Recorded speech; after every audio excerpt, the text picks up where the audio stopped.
Today's guest from the American Foundation for Suicide Prevention, Tara Sullivan.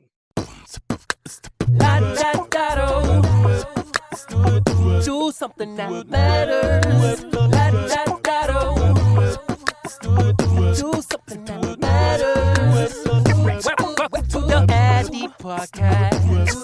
Welcome to Eddie Podcast. Welcome to the Eddie Podcast. Welcome to the Eddie Podcast.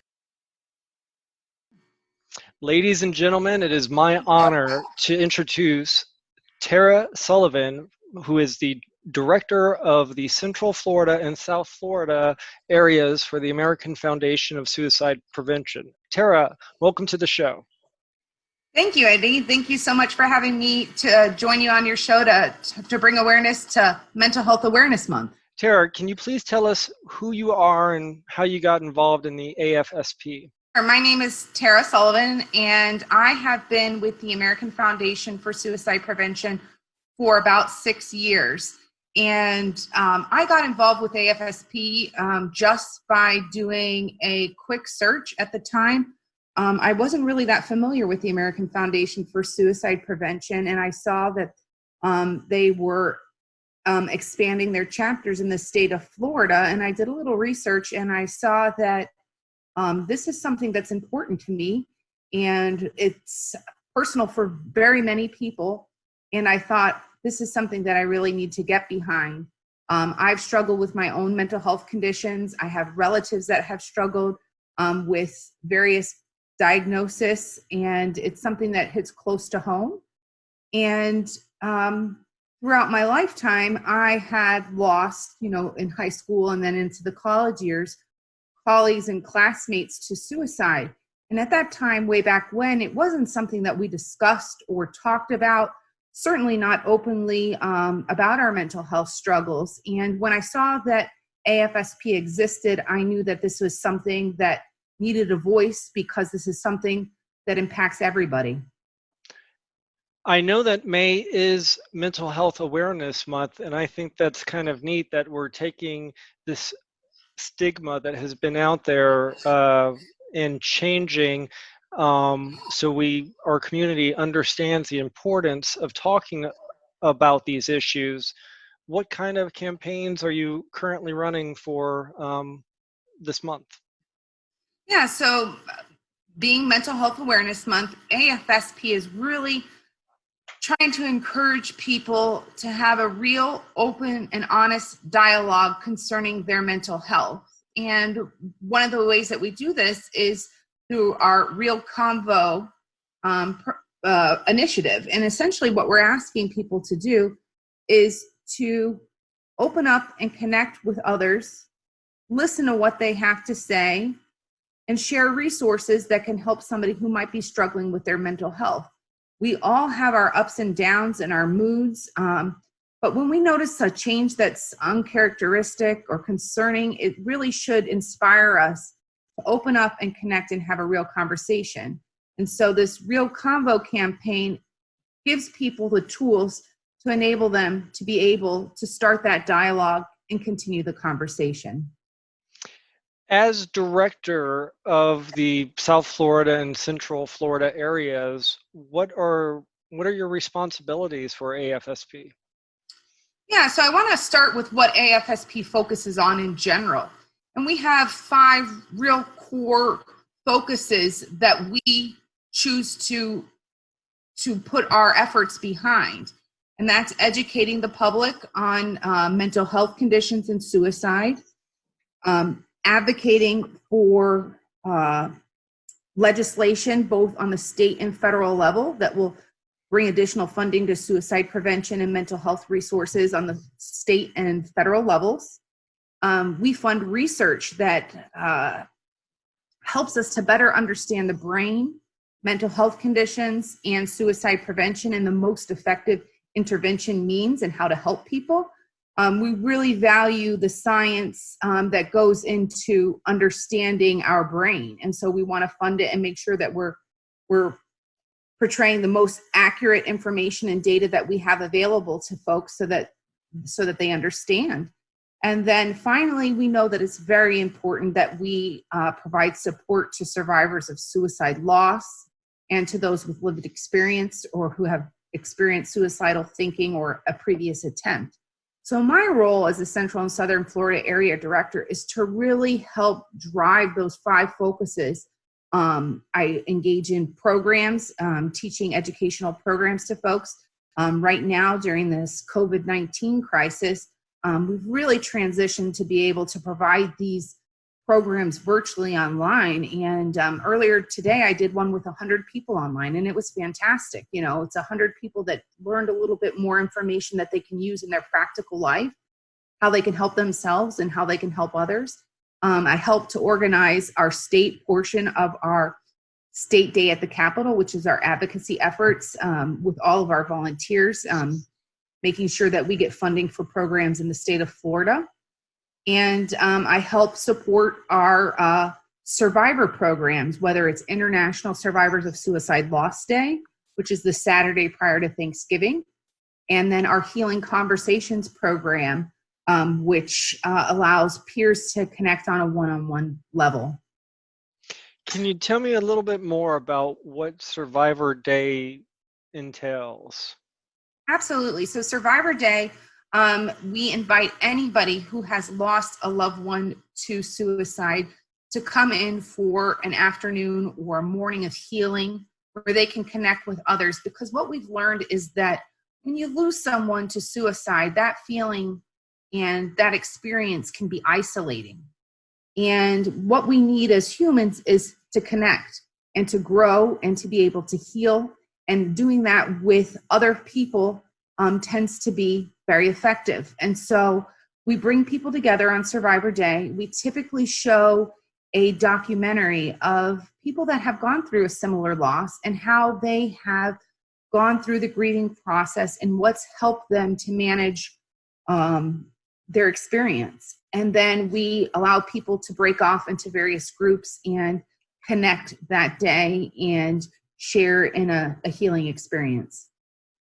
Since the COVID pandemic has pretty much stopped everything, and it appears that that is having an impact on people's mental health, what resources have you all made available to help people deal with these new stressors? That's a really great question.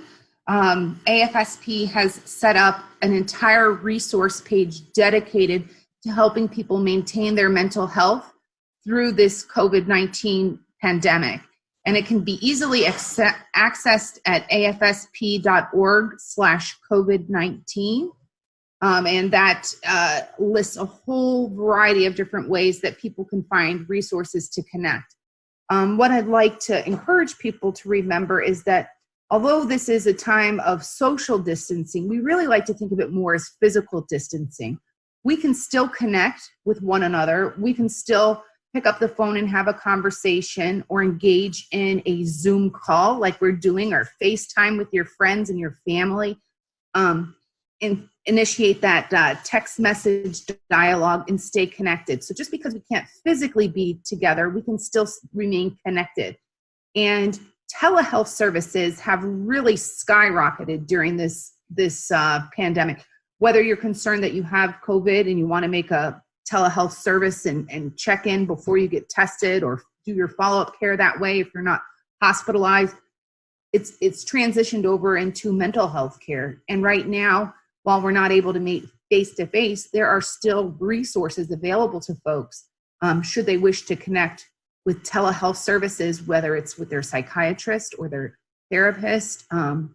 It's available, and we're encouraging people to connect, and they can find the resources on our AFSP website. I am a litigation attorney, and we are doing trials and hearings and mediations and depositions all by video conferencing right now.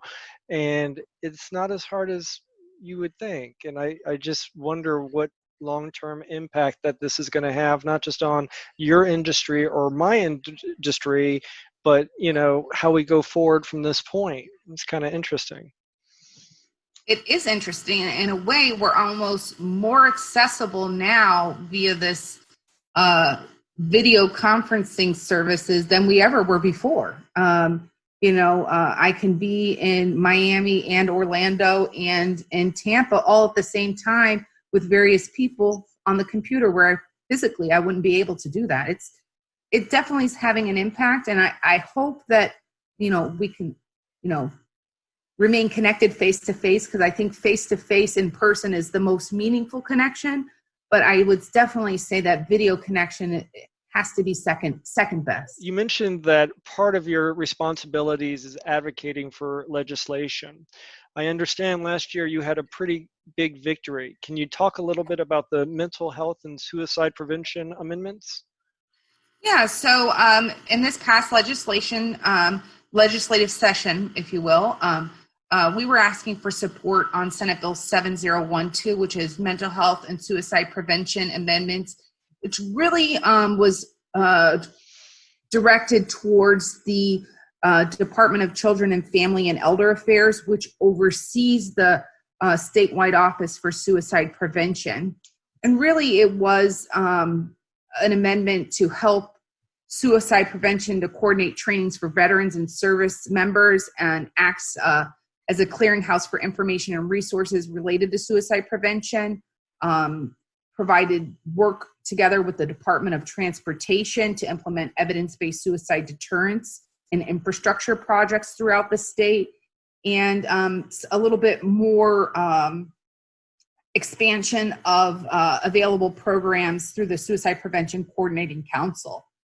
So it was a really great victory that we had for this amendment, and it was something that was widely supported, across, the aisle. Really, when we talk about suicide prevention and mental health, it's a nonpartisan issue. It's something that impacts everybody, regardless of their political affiliation, regardless of their race, their religion. It's something that we can all come together and connect on, because we all have mental health. Is there any legislation out there that is pending that we should know about? Yeah, we definitely have some asks that we think are really critical to helping to promote mental health and access to mental health care in this state. And one of them is the enforcement of mental health parity. Representative Emily Schlossberg from Southeast Florida, kind of in the Boca area, so not too far from you guys, she was really pushing legislation for oversight of insurance regulation to implement and enforce the parity law. So we had mental health parity passed at the federal level, but really when it comes down to the compliance, it falls on the state.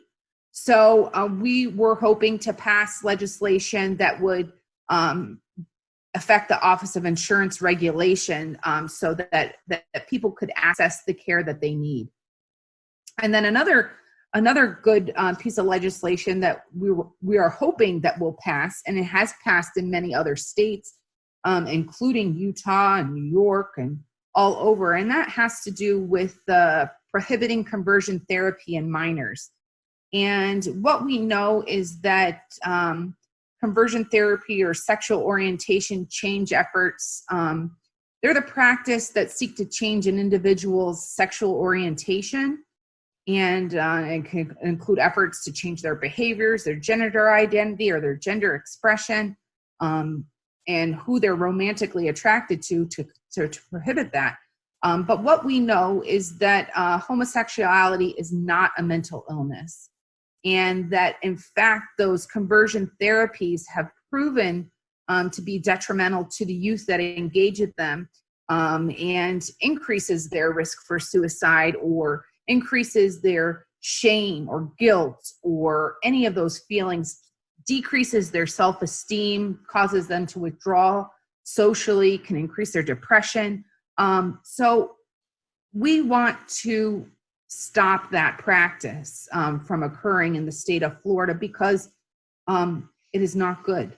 So we hope in the future that this is some legislation that can be passed, because it's important. If someone wanted to become more involved in the American Foundation for Suicide Prevention, what would they do? So if somebody wants to become more involved with the American Foundation for Suicide Prevention, all they would need to do is go to afsp.org, and they can look up their local chapter, and they can put their zip code in. And I think our website is so sophisticated that it might be able to detect which chapter is nearest to them. So they can just put their zip code in or select the one that's nearest to them, and that will plug you in directly with the chapter that's nearest to you. And you can volunteer to be an advocate, and you can go to afsp.org/advocacy. And that could really just be a matter of responding to action alerts to notify your local representative that you want their support on a specific legislative ask. Or you can get involved with our Healing Conversations program by visiting our website. There are many different avenues, but if you connect locally with your chapter, it'll probably bring you to me, and I can then share different ways that you can get involved. I know you also provide resources to families impacted by suicide, and I know a good friend of mine who lost their son recently to suicide, and the resources you offered them were transformational, and I thank you for that. If someone needs help, how do they? Where do they go? Yeah, that's another very good question. And I am so sorry for your friend's loss and for everybody that's been impacted by suicide. It's a struggle to get through the first initial days and then weeks, and it can be years. And so being able to connect with folks and find the resources is critical. And those resources can be found on the AFSP website. We have a whole section for support for survivors of suicide loss, and it could be anything from the practical advice for somebody immediately after a suicide, and includes information about what they can expect, ways that they can communicate the loss to their friends and family, and ways in which they can move forward in those first few days and weeks following the death of a loved one to suicide. We also have that program, Healing Conversations, which allows lost survivors to connect on a one-on-one peer support level and have a healing conversation. And that can also be found on the support page. And then all the support groups that take place across the state and across multiple states, all you have to do is put your zip code in. You can find which support groups are in your area. And if you choose to, you can go and attend a support group. Those are not run by AFSP. We do provide trainings to the people that do put on the support groups. And again, International Survivors of Suicide Loss Day is another really great way for people to connect. In addition, we have a whole list of different books or articles that people can read if that's how they choose to process and move through their grief. Reading how other people have done it can be helpful.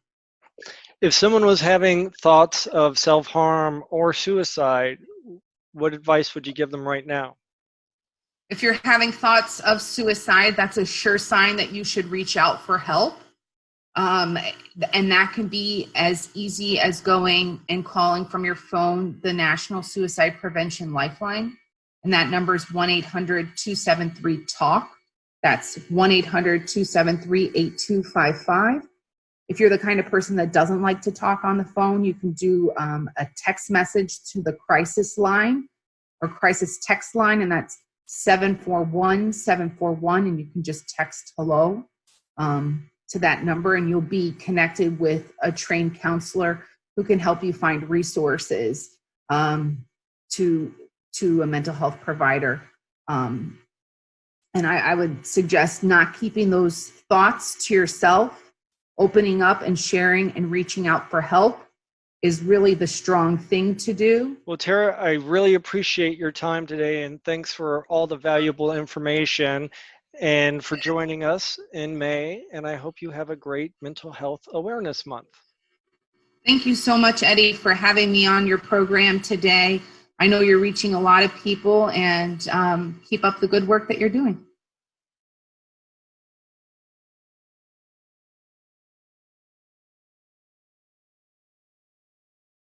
Good morning, everybody. And now it's time for our next segment, the Jacquie segment.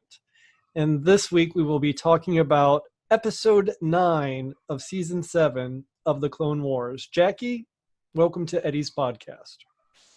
Thank you, Eddie. How are you today? I'm lovely. You look beautiful. Thank you. You do too. I try. Now, what did you think about episode 9? I loved it. I mean, the title of the show is Old Friends Not Forgotten, so you kind of have a hint that maybe some old friends are going to be getting together in this episode, and it really doesn't disappoint. It's really exciting, yeah. So this is it. This is what we've all been waiting for since the Clone Wars went off the air. This is the moment we've been waiting for since Ahsoka walked away from the Jedi Order and walked away from Anakin. This is it. This is what we've all been waiting for since Clone Wars was taken off the air. This is what we've all been waiting for since Ahsoka walked away from the Jedi Order and Anakin. And yeah, Anakin and Ahsoka reuniting. It's pretty exciting. Before the episode even began, you get a new credits with the old school Lucasfilm limited production that was in the original trilogy, in the original retro film font, and then follows a big bright red version of the normal Clone Wars logo, but this time it's red, signifying something different. Absolutely. This tells us that this 4-episode arc is a big deal. And the creative team put a lot of effort into pulling off what is essentially a feature film broken into 4 episodes. It is, we've had years to think about this. We know what happens to Obi-Wan. We know how he ends up on Tatooine. We know how Anakin ends up as Darth Vader. But there were so many details that the Clone Wars series filled in, not to mention the details that it's filling in now about Order 66, which, if you remember in the prequels, was just kind of a montage of dead and dying Jedi. Jacquie, I cannot wait to discuss the next 4 weeks and whether or not these last episodes of the Clone Wars lived up to the hype and our imaginations. Ahsoka had spent the episodes prior to the end, these last 4 episodes, on an adventure with 2 young women, and she had inadvertently learned a lot about the Jedi Order through these 2 women because their family and their ancestral home had been destroyed by the Jedi kind of as collateral damage during one of the Jedi battles. And it was something that Ahsoka had never thought of before. She knew she was blowing stuff up. She knew things were being destroyed, but she never thought about what happened to the people who had lived in those homes. So it was very enlightening for her to run into these 2 young women and learn what the Jedi Order had been responsible for, finding out how much the collateral damage really mattered and how bad it could be. It had a huge impact on Ahsoka. Now, these episodes have been out for a couple weeks now, so we may be talking about some spoilers, but Ahsoka runs up with Darth Maul again. How awesome is that? And she reaches out to the Jedi Order using that code name that some may be familiar with, Fulcrum. But the Jedi, when they received that message, they didn't think they were going to see Ahsoka. In fact, they thought it was going to be someone else, Saw Gerrera. At that time, Saw Gerrera was using codename Fulcrum, which Ahsoka knew because she had been with him, and if memory serves, she had seen him use the code name. So she knew about it. So I want to stop and take a moment here to talk about how beautifully the Clone Wars fits in with Revenge of the Sith. There actually has been some discussion about intercutting the two, these last 4 episodes of Clone Wars with Revenge of the Sith, and making an expanded episode of a longer version movie, which I would be fully behind. I think that would be amazing. Sounds like a But project I'm for us just to so do. impressed. That would be quite a project. But I think it's one of the things that I enjoy the most about Clone Wars is how it filled in so many blanks. You know, some of its details that, yeah, we could have lived without, but it's really cool to know about. But some of it, like additional reasons for Anakin to go to the dark side. You know, there were those of us who, when we saw the prequels, we thought it was a pretty big jump that he went from, you know, this Jedi Knight that had, maybe a few problems with the Order, but suddenly, you know, he knocks up this senator and boom, he's going to the dark side. It seemed like a really big jump for a lot of us. So to have some of this information filled in really makes a big difference to a lot of viewers, I think. We open episode 9 in a very familiar place with our old friends. Commander Cody, Obi-Wan, they're fighting the droid army with Anakin's support. You know, their usual wittiness, it's their usual passive aggressiveness. You know, we open up this episode in the same way that we've opened many, many Clone War episodes. And then the Jedi are told to come inside to attend a meeting with the Jedi Council and Fulcrum. So, and as soon as they walk in, you know, Anakin and Obi-Wan are kind of bantering back and forth, and Anakin looks up and looks at the transmission at the same time that Ahsoka looks back and sees him. And when their eyes meet, his face changes entirely. And Obi-Wan is looking at Anakin and looking at Ahsoka, and Ahsoka is looking at Anakin. And it's just a really amazing moment. You don't necessarily expect to wring that kind of emotion out of cartoon characters, but you know, in this instance, you really do. Anakin kind of wants to catch up, you know, hey Snips, where you been? What's been going on? And she's just straight to business. She really just wants to tell him that she and Bo-Katan have found Darth Maul, and they have the opportunity to capture him. How excited is Anakin to see Ahsoka? And what about Obi-Wan? He was really excited to see Ahsoka. Obi-Wan, I don't know, Obi-Wan is Obi-Wan. He never really seems that surprised. He seemed more concerned as to what Anakin's reaction was going to be. But Anakin actually manages to convince himself that Ahsoka had left the Jedi Order because she had to have left the Jedi Order in order for her to go on these adventures that led her to Bo-Katan and Darth Maul. So he convinces himself that there's a reason for her journey happening the way that it did. Oh, and Obi-Wan is also kind of like, yeah, hey, by the way, I killed Darth Maul once and it didn't work out too well, so he's a slippery guy. Just be careful. Anakin and Obi-Wan meet Ahsoka with the 501st. This is another place where Revenge of the Sith crosses over with the Clone Wars.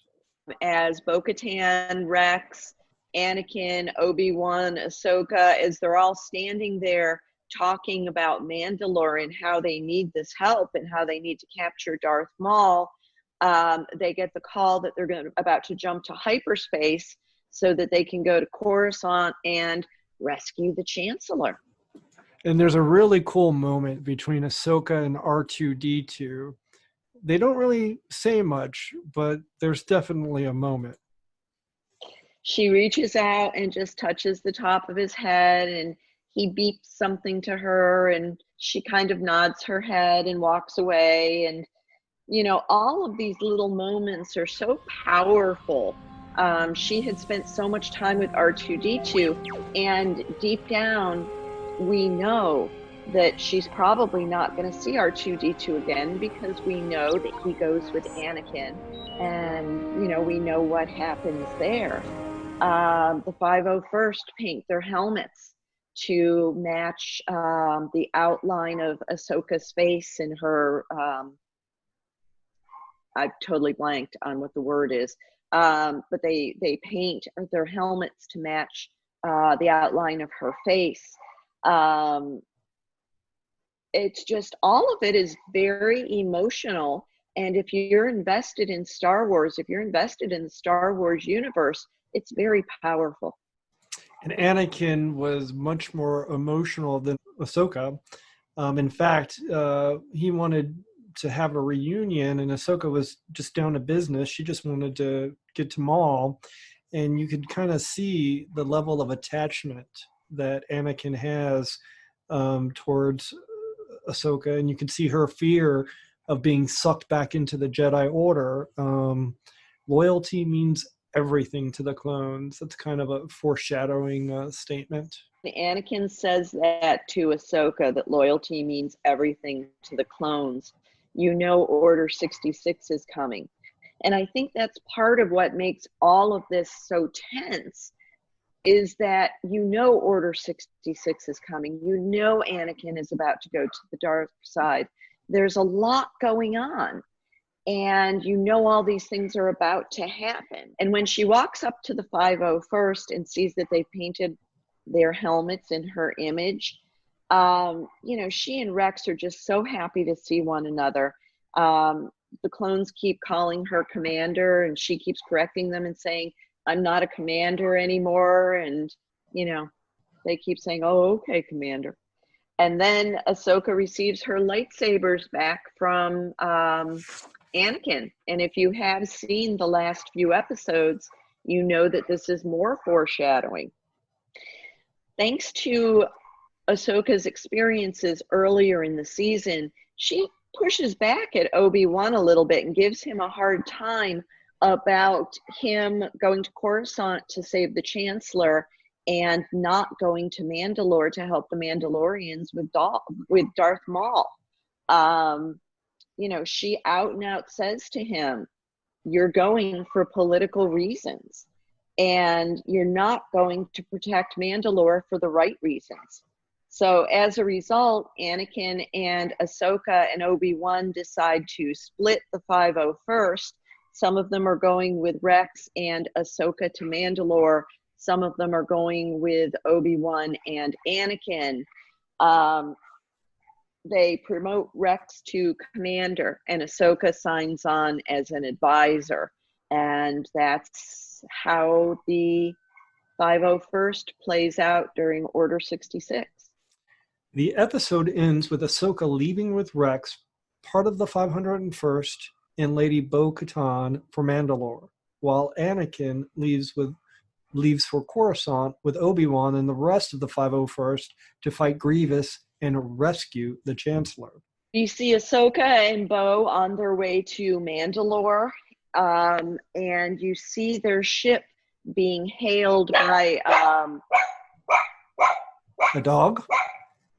You see their ship being hailed by a dog? It's a tiny little space dog.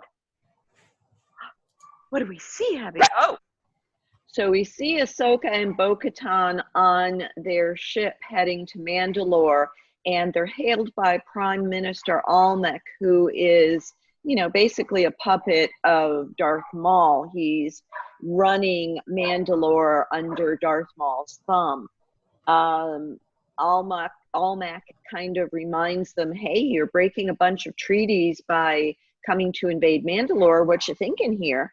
And Ahsoka notes that Bo is not like her sister. Duchess Satine was much more diplomatic. She was not the type of ruler to just kind of jump in and start fighting. So so you then see on Mandalore the Prime Minister ordering the Mandalorians to kind of get ready for this fight that's coming up.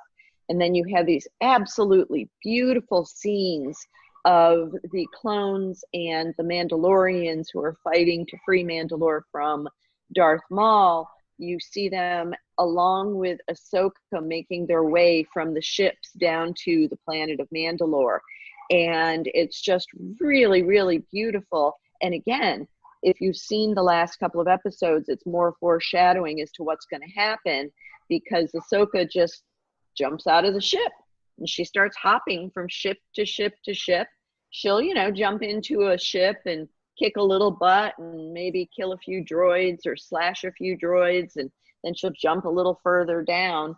Those Mandalore jetpacks are pretty cool.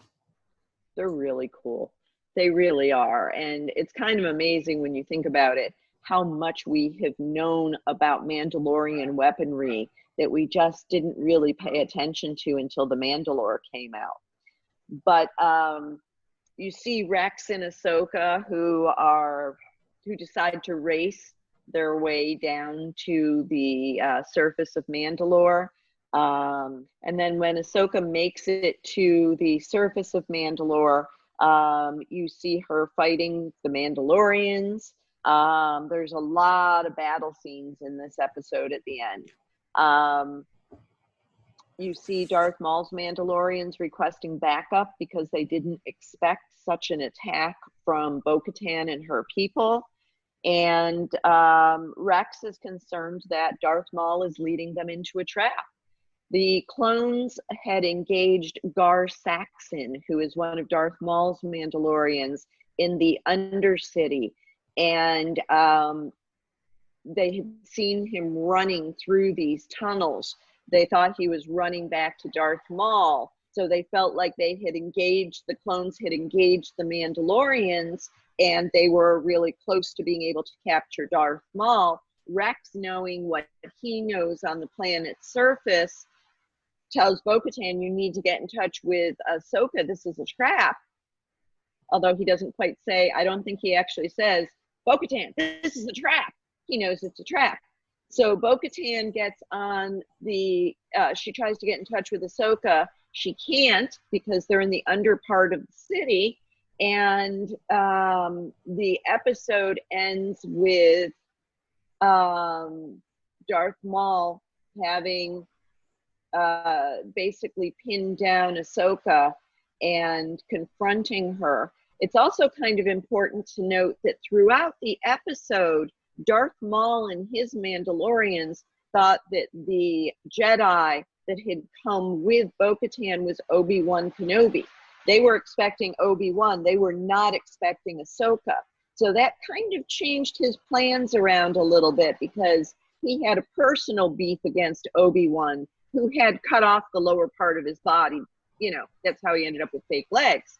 So he had a bone to pick with him. Is that fair to say? Multiple bones. It's horrible, but fair to say. Sorry about that. It is what it is. So Darth Maul has a grudge against Obi-Wan, and he was a little bit thrown that it was Ahsoka, but later on in these last 3 episodes, he realizes there was a reason for her being there. Well, let's not give too much away in this podcast, because we are going to dedicate our next 3 podcasts to the discussions of episode 10, then episode 11, and finally episode 12 of season 7 of the Clone Wars. Thank you, as always, for joining me on this podcast. You're welcome. I love you. I know. And that brings this episode of Eddie's podcast to a close. I'd like to thank my special guest, Tara Sullivan from the American Foundation for Suicide Prevention, and of course, my wife, Jacquie, for providing that great segment on the Clone Wars. Join me next week for a very special guest, the Executive Director of the Joseph Campbell Foundation, Robert Walter. See you next week.